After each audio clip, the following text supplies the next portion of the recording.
Welcome to the Digital Insurance Agent Podcast. And joining me once again today is Jonathan Mast from Whitebeard Strategies. Jonathan, so good to have you with us again today.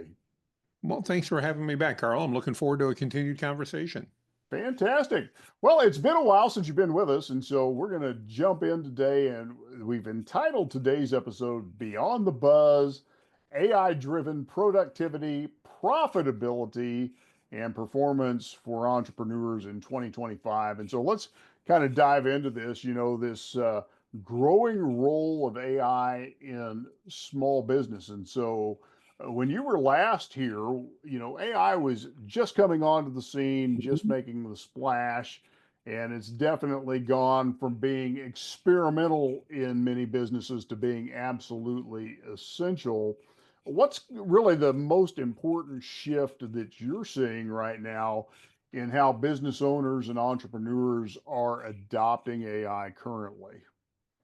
I think the biggest thing that I'm seeing, and of course, I live in a little bit of a bubble, Carl, so I mean, it may not be what everybody's seeing, but we're seeing a lot of movement towards what we call an AI first mentality. In other words, for the last 2 years, we've really been thinking about how could we leverage AI, how could it fit in, and we'll find a way. And now what we're noticing is that more and more business owners and their teams are starting to implement AI. And now they're really developing an AI first mentality, which is they're initially thinking of how could I use AI to solve this problem before they try to go into how would I normally solve this problem. And I think that's an interesting kind of just mental shift that's taking place as more and more people are becoming comfortable with AI and they're looking at it that way. Now, that being said, the number of business people that are using AI is still pretty small. I mean, the recent stat that I saw, I'm sure you see them as well, was somewhere less than 20% of business people are using AI on a regular basis. So I think it's still a relatively small percentage, but we're starting to see some massive just leaps ahead for those businesses and those teams that are implementing AI on a regular basis. That's good. Now, what do you think is really contributed to that comfort level starting to come up? I think, it's mainly use, Carl. I mean, so many, you and I have both talked to plenty of people that are like, oh, I'm not going with that AI stuff, and there's no way. And in almost every case, every person that I've talked to like that, when I followed up with the question of, have you tried it? The answer is, well, no, and I'm not going to. And once you can get them past that point to do something really simple, like take an email that one of those tough emails that we need to write where we need to put some boundaries in place. We need to connect with but we also need to be kind and professional. And let's face it, depending on how irritating that person sending the email is, sometimes those aren't easy to write. Well, ChatGPT or any of the AI models can help us write those in just moments. And as you and I were talking pre-show, the more we train it on who we are, who Carl is, who Jonathan is, who as we're using it, the better it gets at reflecting our tone and style. And it really does that heavy lifting. It doesn't have the ideas and it doesn't end up final, but it does all that heavy lifting in the middle. And now I can take that email that I'd probably spend 15 or 20 minutes taking deep breaths over and trying to figure out how to write and maybe just putting off because of course my ADHD and procrastination would combine with their superpower and go, we'll get to it later. And then it didn't get done. And with AI, we can find we can get those things done quickly. And as soon as people realize it's not the Terminator AI that you and I may have watched when we were in high school, this is not sentient. It's not here. AI is not even maybe the best term for it. Then they start going, hang on, this is a pretty cool tool. Yeah. In fact, I love the example you gave, and it's a little plug for Jonathan's group. So if you're not a part of this, he has an AI group for entrepreneurs on Facebook. You're going to want to join that because every weekend there is a prompting your favorite custom GPT past couple of weekends, and one of my favorite GPTs I found on one of those weekend uh, Oh, cool. features, and it's called the dialogue decoder. And Mm. anytime I get a passive aggressive email from a client, it immediately goes into the dialogue decoder, and I tell it, here's what I want to say.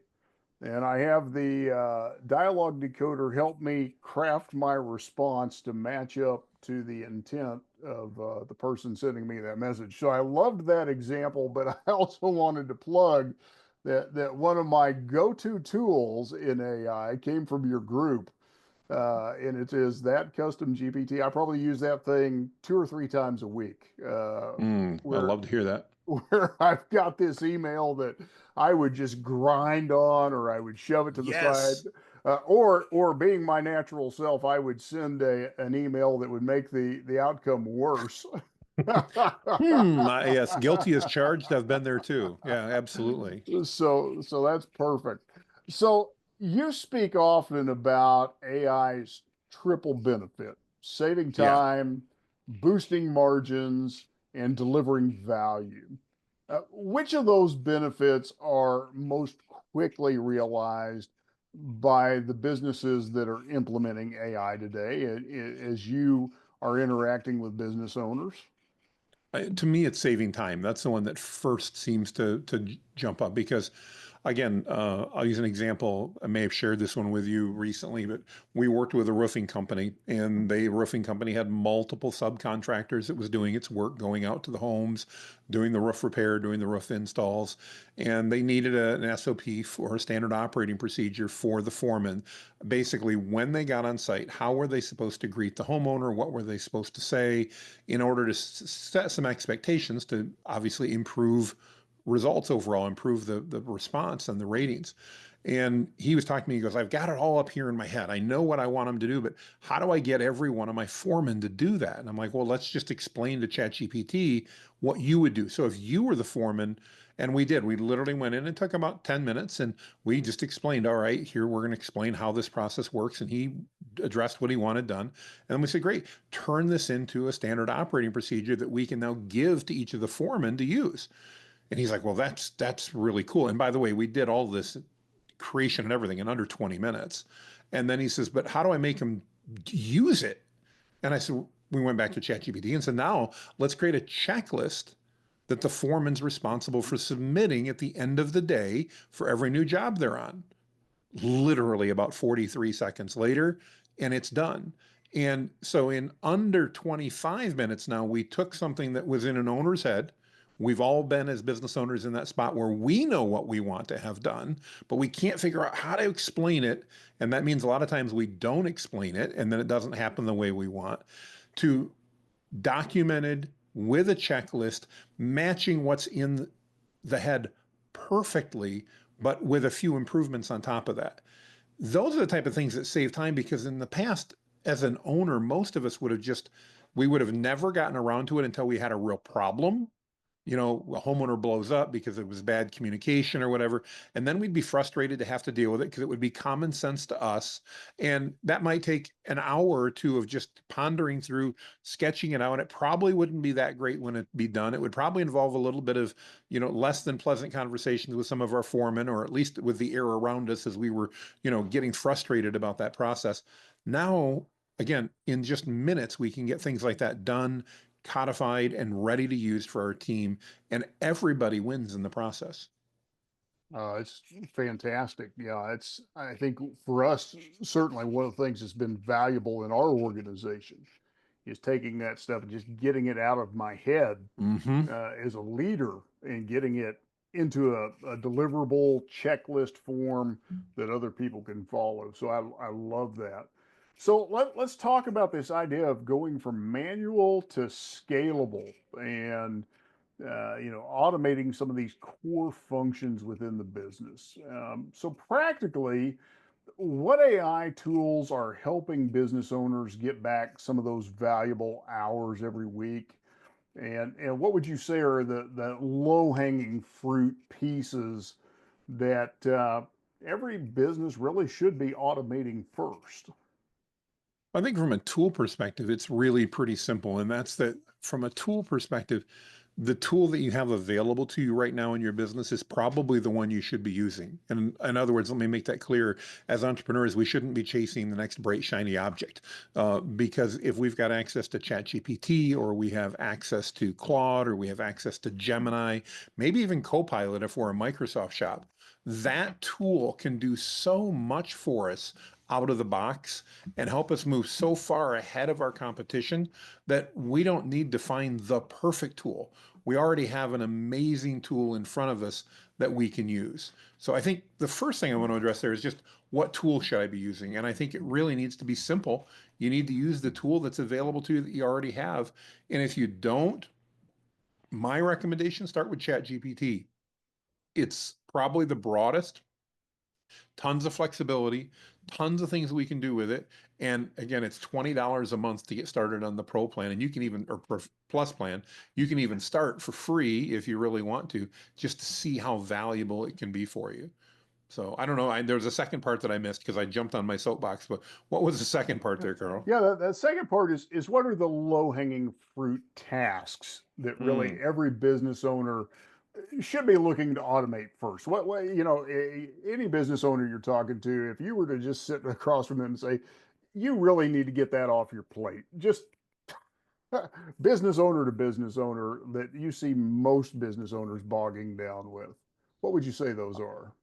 I definitely think one of them is just standard operating procedures. And there it's probably more that we need to be doing more of them. And we just don't as business owners because we sometimes look at that, at least I do, as this massive mountain that needs to be scaled. And I don't know where the first step is, let alone the final step. So I guess we won't worry about that today. We'll go on to something that I do know how to do. So I think that's one area that virtually every business owner can look at and get help. Another, of course, like you, I have a marketing background, and so I immediately think of some various ways to use it for content creation. What I want to instill, and I know you and I have had this conversation many times, it's not just about creating content, though. It's about creating content that's helpful to your audience. So, for example, instead of just writing a vague blog post, how about creating a comprehensive guide that educate your customer on your product or your service so they make a better decision and are hopefully more likely to pick you. We can use AI to help us create things like that very effectively. So those are two that immediately come to mind. There are a ton more, especially anything to do with data analysis. You know, AI is just tremendous at that. If you've got reports that need to be analyzed, again, AI is just very well suited for that. I think that's wonderful. One of the things that's really changed, and this was, part of the reason for our conversation today. Hmm. When we first talked, just what you talked about, we come from marketing backgrounds, and so the big thing with AI in our original conversations was, man, we could crank out blog posts and ad copy Hmm. and built-in copywriter and all that good stuff. But one of the big impact points that we're seeing now is using AI in places where we used to need live staff. Yeah. And we're starting to see small businesses using AI bots for things like customer service, live chat, lead qualification, in some cases, even answering live calls. I'd love Yeah. for you to talk about that a little bit and Mm. what you've seen that progression over the last, 18 months or so, and how you're seeing that really evolve in the marketplace, some of the uses you've seen, and just really even the level you've seen that, because I can hear the business owner listening to that going, "Ah, I'm not about to have some bot answer my calls and screen my you know I'd love to hear your thoughts on that." Yeah, and I think it really goes in two unique ways when it comes to that. I think first, I've seen tremendous advancements as you have. The tools are significantly better. And when we combine that with the fact that there seems to be a newfound understanding that training is actually required before you roll one of those out. I think, a year and a half ago, Carl, when a lot of these started throwing or showing up on the plane, so to speak, where we could use them, people just thought they were kind of plug and play. In other words, I could buy this, I could turn it on, and it'll know my business, it'll know me. And those businesses got embarrassed pretty quickly because they hadn't trained that. So, one, I think the technology has gotten a lot better, but two, I think there's a much better understanding now of the fact that you need you need to be able to do this for your customers and you need to train it on who you are. The thing that I really see changing more than anything else, though, is actually on the customer side. And it's probably one of the areas that I think we're going to see some of the biggest growth in the next year. And that's it. Whether you as a business owner want to implement AI for your customer service or not is probably an irrelevant question to ask anymore because your customers are beginning to expect it. And if they're not today, within the next few months, they're going to have experiences where they use a well-trained AI model for customer service, and their eyes are going to be open and they're going to be like, that is the holy grail of customer service, and I want that everywhere. And if you don't give them that option, then I think you're going to find that your customers are going to get frustrated. Now, I'm a big one for transparency, so I don't see any problem with having AI answer my phone and tell where, but I also want to be very transparent about this is AI. This is, this is not a human. So many of the customer service things that happen, people don't really care if they're talking to a human or not. They just want to get an answer. They want a solution.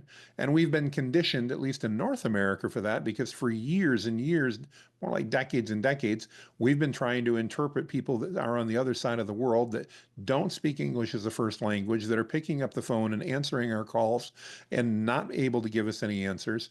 And now we have the ability to, no matter what language your customer calls in, to have the AI respond in that language, to do so eloquently, to be trained on your information, and to always give that option. If you want to talk to Carl, press one. But then it may say you can't talk to Carl for 3 days because he's busy. But if you want to talk to Carl, that's great. But if you don't and you just want to get an appointment booked or you want to check on the status of an order, you don't really need to talk to a person anymore to do that. And the AI models can integrate with our current back office systems to be able to look up order status, to be able to check things like that, and provide those values to our customers quickly.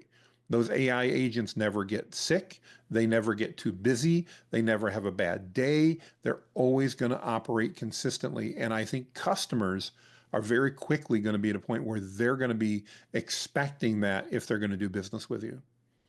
That's great. And that kind of brings us to this, next question. What does it look like to deploy an AI powered intake or screening bot? And let's say this is a business that is getting a lot of inbound service requests or consultation bookings. What does that really look like? How do they train it? How do they really get this process up and running? Well, my recommendation here is going to be this is not a do-it-yourself project for most of us as business owners. There are a number of agencies that specialize in that. Most marketing agencies have the ability to go ahead and help you do that and get that set up. And it's not something I'd recommend any business just go, I can figure this out and I'll do it. Because, you've probably heard the Air Canada story, and the Air Canada story is an airline, if you're not familiar, and somebody called in for a bereavement flight and they didn't train the AI right, and the AI offered to give them a free flight because it was for bereavement. Well, that's not Air Canada's policy. Air Canada acted kind of poorly, and from what I know, I wasn't part of it, and then didn't want to honor what the AI bot had said, and then that caused a whole kerfuffle and everything else. You want to avoid that as a business owner. That's not what we're trying to do. But what we do want to try to do is we want to try to make sure we can give them that information quickly and relevantly, and we want to make sure it's trained right. And if your business is insurance, or your business is roofing, or your business is cleaning, doesn't matter what your business is, I recommend you focus on your business and get someone that's walked through this before, that does this multiple times a month, to walk you through setting that agent up. There's a lot of tools available. They don't have to be super expensive, but that's my 2 cents. I don't think it's the right spot for a do-it-yourself project. Yeah, I would have to agree with that. And for a business owner that's hesitant to hand off those customer interactions to this AI bot, how do you make sure that that automated support still has that human feel, that it's helpful, that it's on brand? I'm sure that comes back to the training. How do you really make sure that it does carry your voice and just the reflects your brand in the way that it's goes about its business? Really good question. I think the best way to do that is what I would call trust but verify. In other words, once we've trained the system and we've tested it and we're pretty confident in it, we're going to trust that it's going to do the right thing, but we're still going to spot check. We're going to we're going to actually listen in on a couple of calls that got handled and how did that one go. We're going to be very cognizant to anybody that calls in that tells us they didn't have a great experience and try to find out why that was. Sometimes it may have been just because the user didn't know what they were doing. Other times it could be because something got messed up on the side of the AI. No different, candidly, than happens with customer support today. You and I have both gotten messages from people that talked to someone on our team, and in most cases, our team handled everything just perfectly. They just didn't have the answer that the customer wanted. And that will happen with AI as well. And some of those clients will blame AI for that, when in reality, it's just the way the situation itself worked out. Yeah. Now, kind of switching gears here, we're looking at kind of the servicing side of things, but let's turn the tables a little bit to now using AI as really this frontline piece in our business. So we've talked about creating custom GPTs that are tailored to the Hmm. company's values, their SOPs. But now let's talk about using AI for sales and support. How have you seen companies doing that? Well, I think that from a sales perspective, AI has a tremendous opportunity to help us better understand our customers, do so quickly, better understand what we're offering and how to align those together. Let's face it, when we're selling something, hopefully our clients have some sort of a situation that we're resolving for them with our product or service. And I think AI can help us do better at that. I spent most of my career in sales, Carl, so I know how sales reps are. Sometimes we make things up, shall we say, or maybe we've got a more positive attitude on the sale than not. When when a prospect says, "Hey, I'm not interested," and we probably should take them off our pipeline, we try to save it by going, "Well, could I call you in 90 days?" And most prospects are nice and said, "Sure. Call me in 90 days." So we end up with things on our pipeline that shouldn't be there. We end up chasing deals and candidly, at the end of the day, just spending time chasing opportunities that don't deserve our time.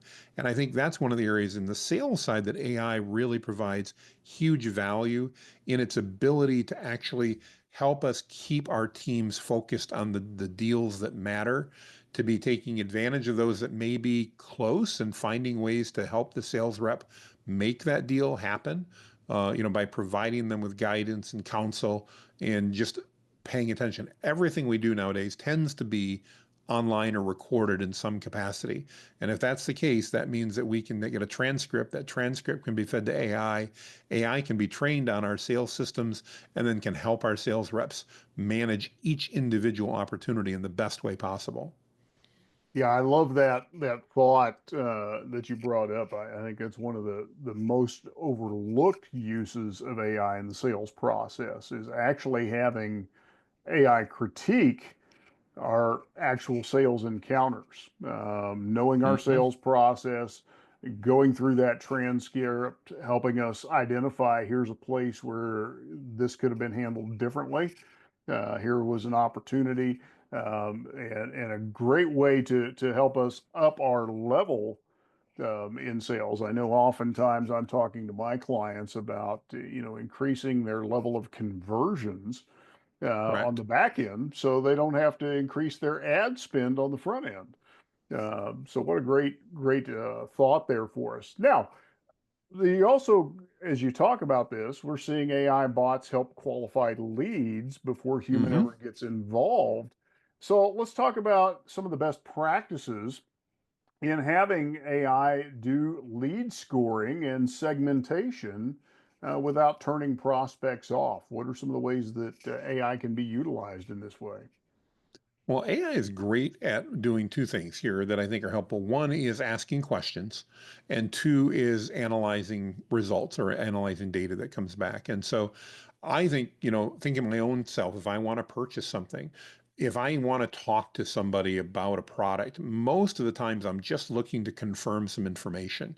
For example, I just bought a new set of what they call bone conducting headphones. So instead of the headphones going into my ear, they sit around it. They're very comfortable. I have one set, but I'm already finding out that I need two because sometimes I leave the one in the car or wherever, and like I need a second set. I decided to try a different brand, not because I'm unhappy with the current brand I have, but the other brand has been advertising. And so I thought, well, we'll do a comparison and contrast. I had a couple of questions about the new brand. It would have been great if I could have popped onto their website or called up and just asked the questions that I had and got those answered within a very simple, would you like to order, following that up. And that's something that humans don't necessarily do well, because I may catch that human in the midst of their lunch. I may catch them in the midst of having a bad day. Maybe they just got a phone call from who knows where that ruined their day.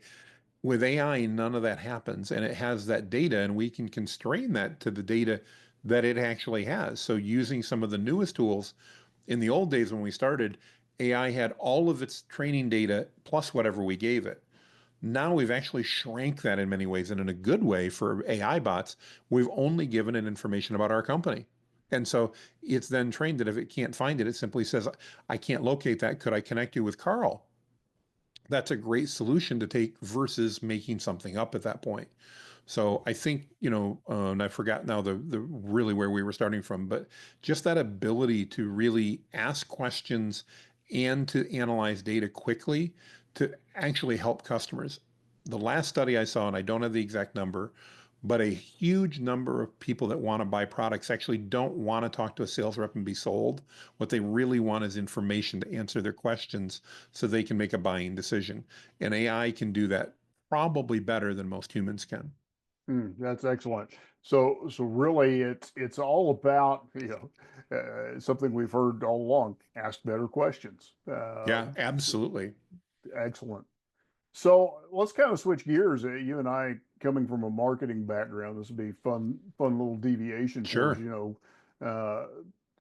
Being visible in this AI-driven search ecosystem. Google's rolled out their AI overviews.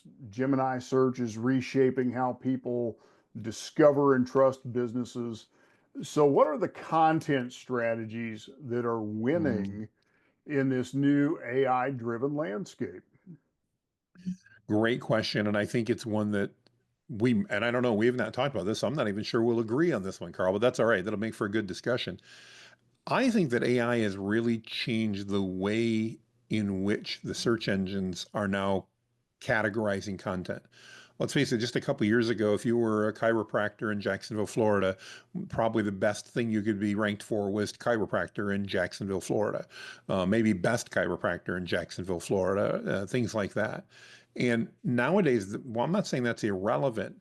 What matters even more of what I'm seeing, and again, I'm a step away, so you may correct me on this if I'm mistaken, but what I'm seeing from where I'm sitting is that the search engines now not only want to know that, yeah, you're in Jacksonville, Florida, they don't need you to write a keyword stuffed article about that anymore. They really want you to be creating and providing content that demonstrates that you're an expert, that you have authority, and that you have experience in this area. So if you're specialized in sports chiropractic, then you should be not just writing one blog post about how you're great at sports chiropractic.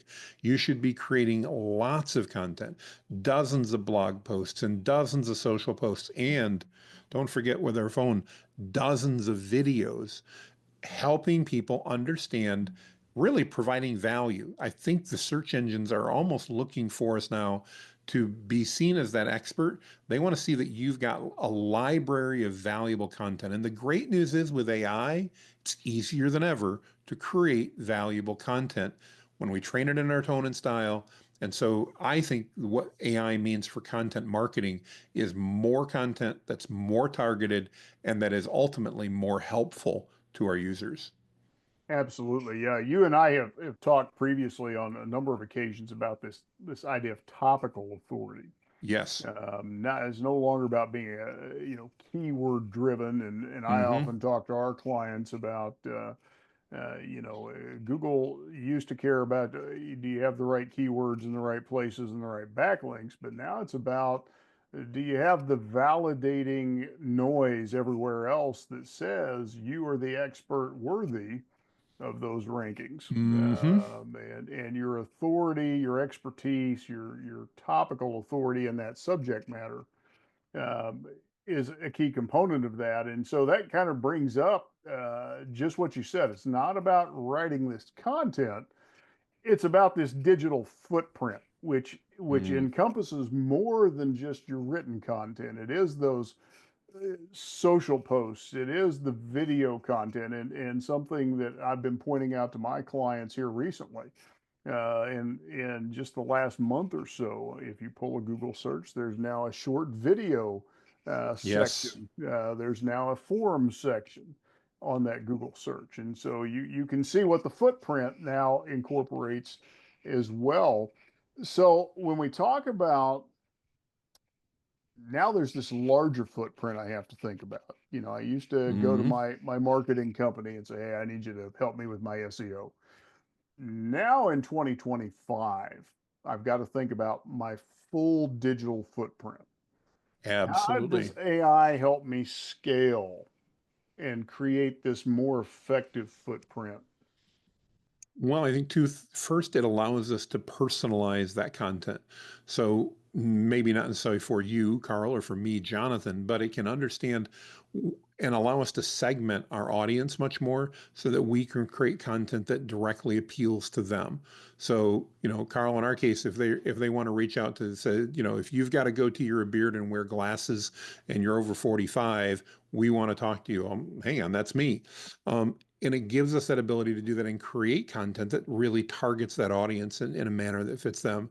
And so that's, I think, step number one. The other step is, candidly, it just allows us to create better quality content. With the deep research tools that are out there today, I can have an idea about something that I want to share, something I want to go into, and I can use the deep research AI tools to e- e- be as good or even better than having a research assistant that was in my office to now go say, hey, I want to write an article about this and how it benefits our customers, and I need some research on it. Well, these tools now can go do that in minutes. And when I say minutes, sometimes it's 10, 15 minutes, but can often come back and create a 10, 15, even 20-page research document with oftentimes hundreds of citations validating or invalidating or showing me what I need to get the information I need.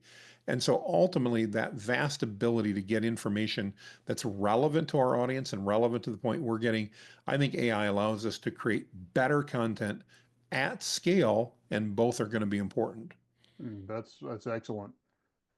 And you brought up something important here. I'm glad you hit this segue. As we're talking about deep research, when we're using AI to generate content, respond to our clients, of course, accuracy is critical. And how do you recommend that a business owner verifies information? Because when we talked, in our first interview, we Hmm. laughed because at that point AI was still known to hallucinate. It'd come up with some interesting facts. You don't hear as much about that, but that's always a fear. How do we make sure that what we're getting is accurate, that we're not getting hallucinations, that our AI isn't making up stuff for us? Um, Yeah, it's again partly trust but verify, and part of it's training data. For most of the applications we're talking about, Carl, we're not talking about using ChatGPT or Gemini or Claude in what I would call its out of the box form. We're going to use those tools, but we're likely going to add in relevant training data on our tone and our style, our brand, our products and services, all of that. So you combine those together then with better questions. And the old phrase garbage in, garbage out applies to AI like it does anywhere else. And we've all had people that we've talked to that had asked really poor questions. And then we were even frustrated because we didn't know what to answer for them. And AI has that same experience. So the type of questions we answer, the way in which are asked, the way in which we ask them is really critically important to get the best possible data outside of it. Does it mean that AI will never make a mistake? No, our human teams make mistakes. I make mistakes. It happens. But I think we can mitigate that largely by one, doing some fact checking, some trust but verification, do some spot checking on things, and two, by making sure that the training data that we're providing it with helps constrain and train the model as to what we want. that's excellent.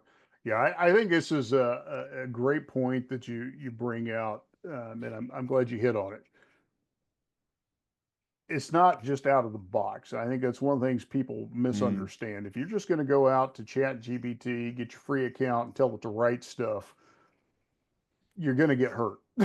Yeah, 100%. Absolutely. I would say you will get embarrassed probably sooner rather than later. Yeah, yeah, and it is all about training and truthfully, and you're going to agree with me, I'm sure. Make an investment in your AI. Take the time, make the Hmm. investment, get the paid models, custom train your AI for the individual tasks. I think that's what I have found to be successful in my business. I'm sure you've found the same thing. Absolutely. Uh, Yeah. Yeah, these are tools. If you're a carpenter, you don't expect the carpenter to show up at your house and ask to use your hammer and your saw and your nails. It's not how it works. They have tools of the trade. If you're a chiropractor, you have tools of the trade.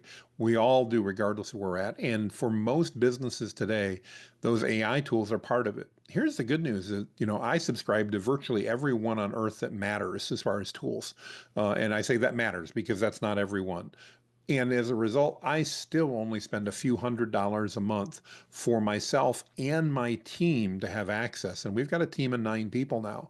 So, in the big picture, that's a relatively minor monthly cost in order to provide huge value, not only to my team, but also to my customers and my audience. And we haven't talked much about it, but that's the other thing I recommend to business owners.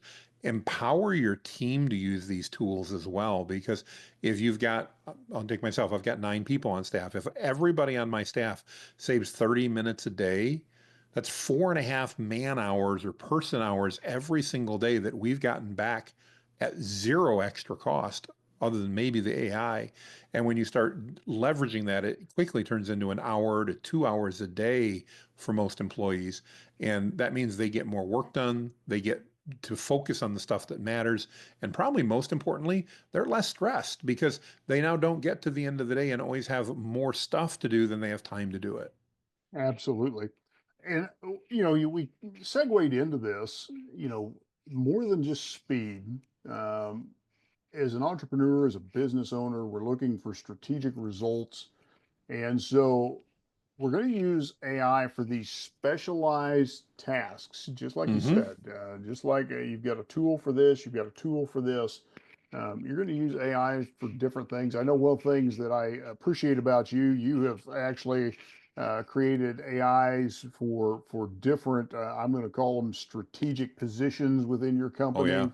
I've done the same thing. I have an AI advisory board I've actually Hmm. created to help me with decision making things, and so we all use it uniquely for different things that we need. But let's talk about some of the outside of the box things that maybe people haven't thought about besides content production and SOPs. I know for me, advisory board's been one of those. We were talking before we started. I've actually got an AI that's interviewing me, pulling life stories out of me Hmm. Hmm. to help me foster new content creation ideas, so I don't forget life experiences that maybe I need to be writing about. Um, the dialogue decoder I mentioned earlier. What are some other creative ways that you're seeing entrepreneurs, maybe you yourself are using AI to move your business forward in a strategic way? Well, great questions. And one of the things I'm going to do here is I'm literally just going to go look at my left-hand sidebar in ChatGPT and see what are some of the things I've been using it for, because I think those matter. So one of them that I've got here is we call Dialogue Craft that I use a lot. And again, it just generates nuisance dialogue if I'm trying to create stories to tell with people. And storytelling, as you know, is part of marketing. So it's definitely something that I do. Another one that I use a lot is a called Connor. I happen to name most of my tools, but to help me with strategy related to cold email. Now, we don't do a lot of cold email as a company, but we do some. And I am not a cold email expert. And because we don't do a lot of it, it's not really something I want to hire an expert to do either. So we have a specialist on our team. It's just an AI specialist that knows that very well. And so when we were trying to figure out how to do cold email about things, we can ask it questions. It helps us put together campaigns, helps make sure we're in compliance with all the things we need to be in compliance with. So that's one that comes up. On a personal level, and this is one that may upset some people. I've definitely gotten some hate messages about this one. Is I, being ADD and a man of faith, really love my prayer time, but being ADD, I'll admit, my brain sometimes tends to go woo off and about when I'm in the middle of my prayer. So I actually have a tool that I've created that has been trained on biblical bases of prayer, and I can give that my thoughts for the day or whatever what I need in a prayer, and it will write one out, and then I will literally read it aloud. For me, with ADHD, that's been massively valuable to help my prayer life increase. Totally unrelated to business, but something that I use a lot.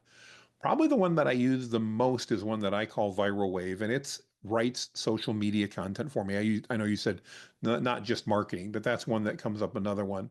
Another one that I use a ton for what I do is I create a lot of imagery. And so I have tools that will literally create the prompts that I use inside of Midjourney, inside of Flux, and things like that to create the images that I want and that I can follow. Um, yeah, so many different ones. I just created one for my son.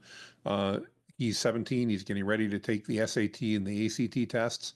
And he's like, he just doesn't want to. He doesn't want to. He's not a great book kid, if that makes sense. So he doesn't want to go through the books. We created two tools with AI to literally quiz him, to test him, and then train him based upon how he's doing. So if he doesn't do well in this part of the math, then guess what? We're going to work on some exercises to help him get better on that. So again, real practical life application type stuff that we use on a regular part of things. So those are just a couple of them that come up from just literally today, things that I've been using. Like you, I also have a advisory board, and I think as a business owner, sometimes it's lonely being a business owner and an entrepreneur. We need someone that can help us. And my wife doesn't want to listen to all of my ideas and isn't always in the right mood to deal with that. So I've got an advisory board made up of both, in my case, not necessarily your case, but dead people, fictional characters, and live people. Now, granted, it's not them directly, but that are on my board of advisors so that I can get advice on how to deal with different situations. I'm still making the decisions, but now I've got these personas that are out there that have been trained on the relevant individuals. And my fictional one, by the way, is Tony Stark from the movie Iron Man. Just in case somebody's going, fictional, yes. My wife can't stand that character, but it is helpful for me, and he's offset by other characters. So I've got a persona for Steve Jobs that's in mine as an example. I've got other personas that are out there, and some that are live people that I'm just not going to talk to very likely, like Gary Vaynerchuk. And so that that advisory board, like you're talking about, proves to be so valuable in helping, guide my thought process when I'm sometimes not sure where to turn, or at least in asking me the right questions that I need to ask myself so that I know where I should go next. That's great. That's great. So let's look ahead, and then I've got a few bonus questions for you. Sure. So here in the next, 6 to 12 months, what do you believe are going to be the must-have AI uh, pieces that a small business needs to look at incorporating? I think if you're not using AI to help in your planning, you're not using it either through yourself or your agency to help in your marketing, you're not using it in your sales processes to help make sure you're providing the most value as quickly as possible to your customers. And if you're not using it in customer service, those are going to be your facing ones that you're going to notice right away. You're going to have to. But one that not as many people talk about, and I think there's even bigger gains to be made oftentimes, that's in the operational inside the house. Taking a look and having AI analyze your current SOPs, analyze some of your processes, explaining where some of the hiccups are coming from, discussing with the pain points that why is it every Friday that I have problems with this with my team or something like that, and identifying those and helping work through those. I ultimately think that AI as an advisor is probably the one thing that every business is going to need to have. That'll lead to a lot more implementation areas, but I think that that advisory is an area that every business needs to be thinking about before the end of this year, if not before summer comes along, which is just around the bend. Absolutely.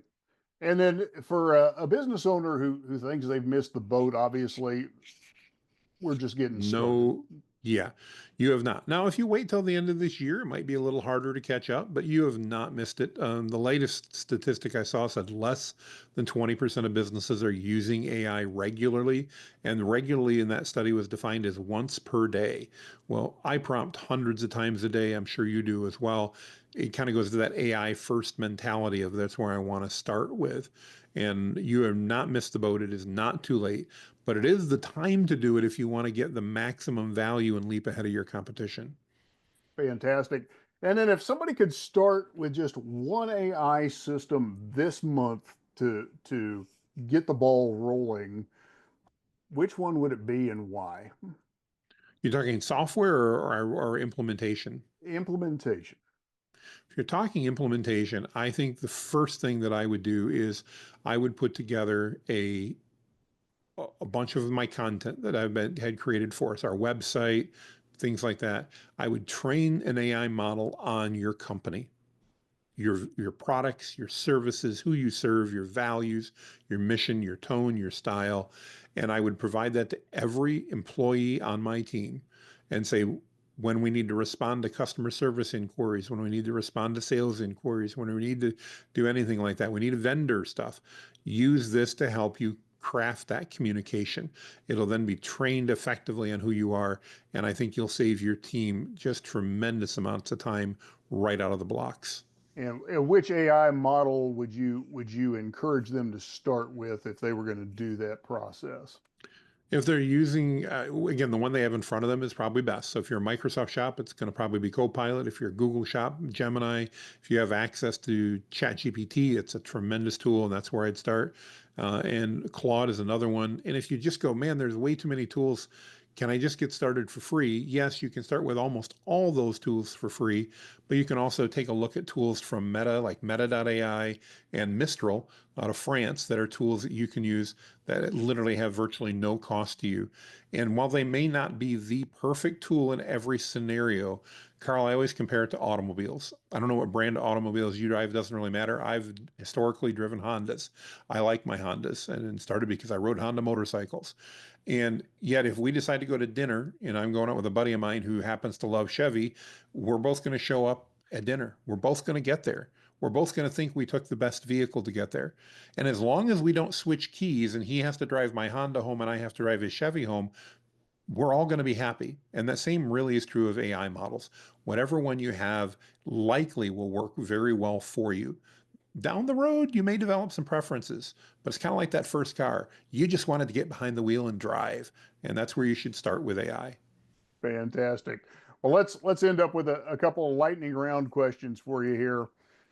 What's one AI prompt you've used this week that has just saved you hours or made your life easier? Really simple. Having AI interview me when I had a problem I needed to solve and I wasn't candidly even sure where to start with it, just saying, here's my objective, here's what I'm trying to solve for. I need you to ask me as many questions as you need, one at a time, until you have the information that you can give me a recommendation. Fantastic. What's your favorite underutilized GPT or tool for business owners? Well, I think, when it comes to that, I think in general, it would simply be the fact that most people go, ChatGPT can do that? Yes, it can do that. Gemini can do that? Yes, it can do that. And going and just, if you're not using AI, I'm going to say a half dozen or more times every day in your business, then you need to press into that a little bit and you need to lean into it and say, okay, I'm missing some opportunities. I literally, on a slow day, which would have been Mother's Day yesterday, still used it probably 20 or 30 times to help out with different things, whether that was, you know, something that was at the buffet that I didn't know what it was that I wanted to learn, or whether that was, when we went to the zoo in the afternoon, or just for some curiosities in later in the day. Use it regularly. Excellent. One customer facing task you think every business should automate immediately? Hmm. Initial customer support. that when somebody needs your support, that more than anything, they want to hear that you've heard them and they want to know what you're going to do to get back to them. AI is tremendous at we've heard you. Here's the expectation for the next step. And if you do that, you're going to end up with much, much happier customers. Fantastic. And then finally, what's the biggest AI myth holding business owners back here in 2025? That somehow it's going to take over. It won't. AI won't do anything unless you ask it to do so. In fact, AI is probably not the right name. It's more like predictive intelligence versus artificial intelligence. We can fire our computer up, we can stare at it all day long. If I don't ask it to do anything, it's not going to. You're not risking yourself here, folks. This is not a danger. This is where the world is going. Fantastic. So, Jonathan, if somebody wants to connect with you, obviously, I think one of the best places they need to start with is the AI group for entrepreneurs that you have on Facebook. And I'll Thank let you. you talk about that for sure. And then where else can they connect with you? Well, one of two things. They can either remember my name, Jonathan Mast, and go to jonathanmast.com. There's lots of free resources there. Or just remember this white bearded guy in AI. And if you search for white bearded guy in AI, you're going to come up with my company, Whitebeard Strategies, or myself. Highly recommend you join our free Facebook group. We've got almost 400,000 people in there. We share literally daily on how to leverage AI. So if you're looking for those ideas, what do I do? You're going to get those ideas right there, and it's 100% free. Absolutely. And you'll know you're there. Every post has a Pixar looking character, and you'll That's know me. you're in the Yep. right place. Absolutely. Jonathan, been a pleasure sitting down with you once again, and thanks for joining us. Thanks for having me, Carl. Look forward to the next time. All right.